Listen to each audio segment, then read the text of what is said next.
सांगू इच्छितो की या शहराचा विकास करावा हे उद्दिष्ट ठेवून आम्ही आज एकत्र इकडे काम करतोय आणि आम्हाला नक्कीच खात्री आहे की या छत्रपती संभाजीनगरच्या नागरिकांना एक विकसित शहर पुढच्या 5 वर्षात बघायला मिळेल।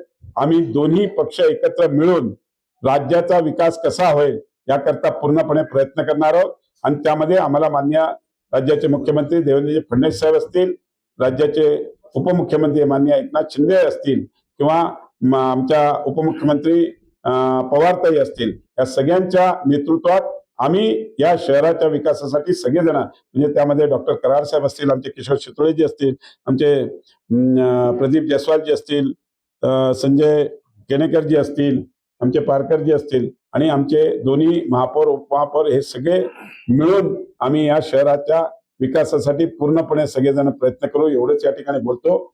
आम्ही भारतीय जनता पार्टीतर्फे महापौर म्हणून समीर राजूरकर यांचा फॉर्म भरत आहोत।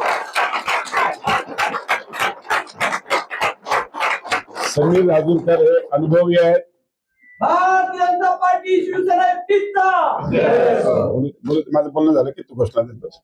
त्यांना चांगला अनुभव आहे, महापालिकेचा अभ्यास आहे आणि त्या हिशोबाने पक्षश्रेष्ठींनी विचार करून सगळ्या गोष्टीचा विचार करून आज समीर राजूरकर यांना जबाबदारी दिलेली आहे आणि मला नक्कीच खात्री आहे की या शहराचा एक उत्कृष्ट महापौर म्हणून ते त्यांच्या कार्यकाळामध्ये काम करतील। त्यांना सगळ्यांच्या वतीने शुभेच्छा देतो। त्याच पद्धतीने उपमहापौर म्हणून शिवसेनेच्या वतीने माननीय राजेंद्रजी जंजाळ साहेब यांची उमेदवारी आज जाहीर केलेली आहे आणि मला नक्कीच खात्री आहे। थांबा, आपण जरा कंप्लीट करूया। राजेंद्र जंजाळ साहेबांना पण महापालिकेचा चांगला अनुभव आहे।